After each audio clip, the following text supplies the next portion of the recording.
Welcome to the MIT Age Lab, and on behalf of Healthways and the MIT Age Lab, my name is Joe Coughlin, and we are welcoming you to the Connected Consumer. Here at the Age Lab, we're interested in three things: aging by definition throughout the lifespan, business innovation, and how technology and behavior can come together to improve life tomorrow. Today, I want you to join the conversation. We're going to have a series of excellent speakers about consumer engagement. But this isn't just for you to listen, it's for you to engage as well. So join the conversation, ask questions via chat, and please, if you're tweeting, tag your tweets with MIT CC with a hash key in front of that. So what are we doing today on this? The purpose of our webcast is about engaging the customer in health, not just in terms of trying to get you to eat right, exercise, do all the things that we should do, but to really have an initial engagement with a customer and the consumer and his employee and his lifestyle around the things they should do over a lifetime. Not just for that one-time hit and that one-time perhaps midlife crisis to take up marathon running, but how do we keep people engaged and sustaining it for a lifetime of well-being and productivity and overall health. But this takes multiple perspectives. Health and well-being is a multiple dimension activity. So we're going to look at things in terms of how do we change behaviors? What incentives get people actually to do the things that they ought to do in the first place? How is social networking going to improve our engagement and our touching our employees as well as our insureds, as well as our family members around us? Can we make it fun? Gaming theory has a lot to do with what we do in many other areas, but what does it do for us in health? Web 2.0. How can we engage folks on how they think and what they do and who they trust and talk to on the web?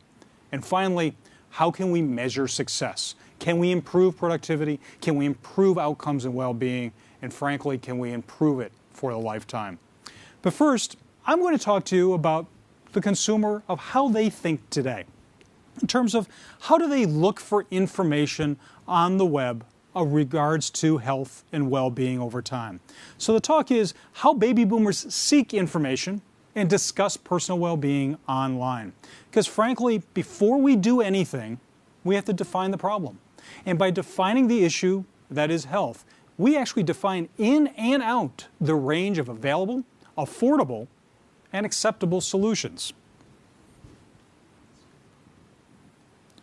So first thing to think about is that most of us know the urban myths, the realities, and ourselves, many more of us going online, calling Dr. Google. I've got some good news and for bad news about that. That the growth of health information online is incredible. Just pick a few of, shall we say, baby boomer diseases of choice. Diabetes, 163 million hits we can have out there. Cardiovascular disease, 17 million hits. Arthritis, 56 million, and it goes on and on. Hearing loss, a bigger issue as we turn past 50, 6 million. There's a push and pull going on here. Do people go online simply because, well, there's lots of information to be had? Or do they go online because of something else? Is it the availability? Or, I'd submit to you, it's also the characteristics of the new face of the older consumer. That in fact, they are more educated and looking for more information, and indeed, more confident that if they have the information, they can actually change their own behaviors. Think of this. 64% of people over 45 believe that they have an above average IQ. In other words, if they had the information, they think they could probably take care of it from financial planning to neurosurgery. And frankly, 74% of the 45 plus have a great deal of confidence in themselves. That new confident consumer, however, has a number of issues. They want to be smart. They're choosing discussions, health alternatives, and information that help them make the right decisions at the right time. The new consumer value is not just providing information, but providing it in such a way where they can feel in control, engaged, and making a decision about their own behavior. And when you ask these folks who actually is in charge of their behavior and their own health, most folks would traditionally thought about the doctor, the nurse, and although they're important advisors across the generations, from the baby boomers to their kids and frankly even their grandchildren, most people say, I am directly responsible for my own health. And health professionals are important, but they're not nearly as important as the role I take in that. So to take control, I need information. I need to frame what I am doing and how I can care for myself and others. And the next generation of older consumers that we're interested in here in particular in the lab, and frankly all those generations that follow, now have more college education, are more familiar with looking for information online, offline, magazines, and talking to their friends. In fact, the fastest growing segment on the web are people over age 50. And what this is doing is eroding the traditional way that we thought that we would find health information. It's not just from someone in a white coat. It's from someone online. It's from a publication. It's from maybe a famous personality. But we have all that information. We believe we have the confidence to sort through it. But we're also suffering from the paradox of choice. And that is, the good news is we've got lots of choices. The bad news is there's too much. Most folks across all age groups believe that there's simply too much information out there to sort through. What they're dying and looking for is how to sort through the clutter. Who do I trust? So whether it's the baby boomers over 45 or the generations behind them, 75 to 85% roughly are saying that there's simply too much information. So who do you trust? Well, do you remember the adage when the baby boomers were young that said, trust no one over 30? Well, guess what? Now that they're all over 30, the answer is trust no one. If you look at the data I have on the screen right now, this is a series of data points from surveys over the years that show that we went from a high of trust around 50 to 60%, that other people can generally be trusted, down to the 20s, and in some cases the data now show the teens. So who do we trust to look for information? Who do we talk to engage and to make those decisions on what our health problems are? Well, the people that we seem to look for most are other people like me. I don't mean me, but when you're online, you're looking for someone who actually has the same disease category, the same caregiving issues that you may have, or maybe has some of the same questions and may have some of the same levels of understanding that you do. So if you look at where people say they trust and where they look for information, they look at online communities first, apparently, magazines, newspapers. Expertise, now that so many more of us are educated, has not lost its total appeal, but it is now being questioned. And so social media, to the ability to go online with other people like me or other people like us, has now become the trusted partner.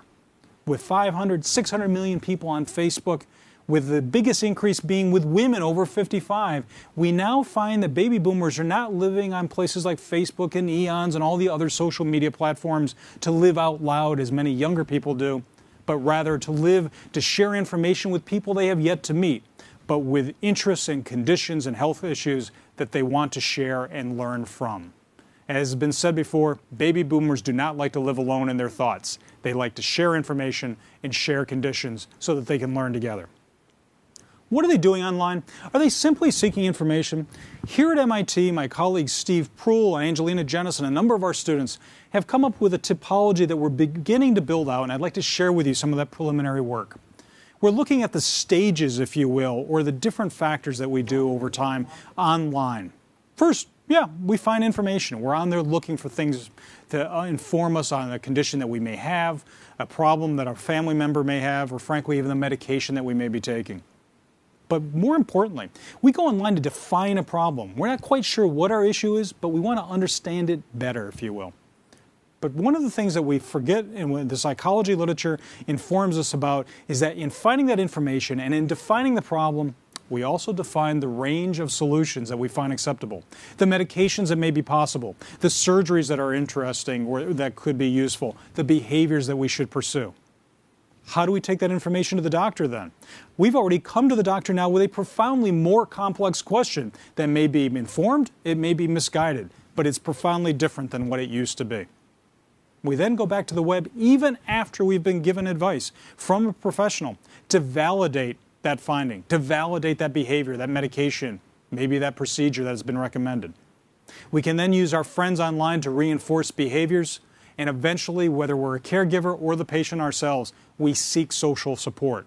These 7 jobs, if you will, of the health consumer are the things that we do now online.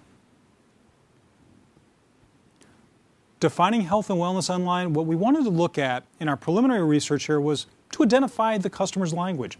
One of the problems we have with engagement is that quite often as health professionals, as insurance companies, as employers, we've developed a new language around health and wellness. But the question is, are you speaking the language of your employee? Are you speaking the language that she or she can communicate to their family? So we wanted to understand by going online and, shall we say, listening in the company of strangers, how do people actually talk about health and wellness? So what we looked at was a very large social media platform online that had upwards of 3+ years of discussion on health and wellness with folks who identified themselves as being 45 and older. We looked at two characteristics. First, word usage. What language did they use? Second, prominence. How often did they give it and use that word? Where did these different ideas and words fit on the agenda, if you will, of baby boomers when they talk about health, wellness, advice, doctors, medicine, and the like? So we took those data and we came up with, shall we say, one of the largest tag clouds you could imagine. So in the company of strangers, we came up with the language and what was important to baby boomers about when they talk about health and wellness. What are they discussing? What are they thinking about? And here's what we found, just as a preliminary look. We found a number of observations. Health and wellness, health to the consumer is a very large term. It encompasses everything from health, wellness, well-being. It is not just segmented around disease alone. It also has a number of latent terms that are behind it. Health also includes things that we traditionally thought was maybe that other area called wellness, balance, happiness, enjoyment, stability. Sadly, for those of us who are trying to engage the consumer, we find that the number one dominating factor when people look for information online is they're looking for a quick solution. They're looking, shall we say, for quick fix health, and that is vitamins, supplements, and food. Although healthy, they're looking for the one thing, the silver bullet or the pill that can make it better. Sadly, unfortunately, the longer-term lifestyle changes, those tended to be secondary, except for walking. We noticed that baby boomers were big on walking, and perhaps that's because that was more available for most of us. The doctor. Yes, the doctor figures prominently in that tag cloud. But in the context, the doctor is no longer, shall we say, God with tenure. The doctor is now a source of advice. And what they talk about most online is, how do I frame my discussion with the doctor? How do I translate what he or she may have told me I should do for myself or for others? Online seekers are more likely to talk about others than they are to talk about themselves. And it's probably because the folks that are most likely to be online seeking health information are women over age 50, seeking information about loved ones, whether they're elderly or the folks that live with them, from their spouses to their children. But one of the things we found is that more often than not, you're online at work or at 2 in the morning looking for health information about others. For those interested about financing and insurance, figures very small in the tag cloud. Very little discussion around insurance and cost. It's more about what is the solution I need for the problem that is in hand. And also, health is a much more encompassing phrase. There's not as much discussion on specific diseases, whether it's cancer or diabetes. They are in there, but they don't figure prominently. The idea is functional health. Regardless of my disease, how can I be well enough to be able to perform and to be well overall? For employers, it's important to note that work is discussed quite prominently, but not as you would hope. It's figured prominently as a barrier to well-being, as a time commitment, as not having the facilities necessary, not having the support necessary to do the things I need, not just to be healthy, but to be productive in the workplace. So what does this mean? Here are some selected insights from this preliminary study. One, seeking trusted information online beyond the experts is going to be something that is going to be with us for a very long time and only grow, whether you're a baby boomer, Gen Y, or Gen X. Second, contribute to the conversation, whether you're an insurance company, government agency, or an employer. The fact is that people are making decisions, framing their discussions, and behaving based upon what they find online in the company of strangers. If you are not virtual, you are not real to these folks. If you're not providing the information, the incentives, and frankly, the tools necessary, then you're ancillary to what they are overall. We need to create online tools that start to change our desire for quick fixes but actually look for lifestyle solutions. Accept that online health may not be what we think is formal care, but it is how people make critical choices. Use formal advice and adopt healthy behaviors. Up next is Peter Dewan, who will be speaking to you on his research on health engagement. Thank you very much.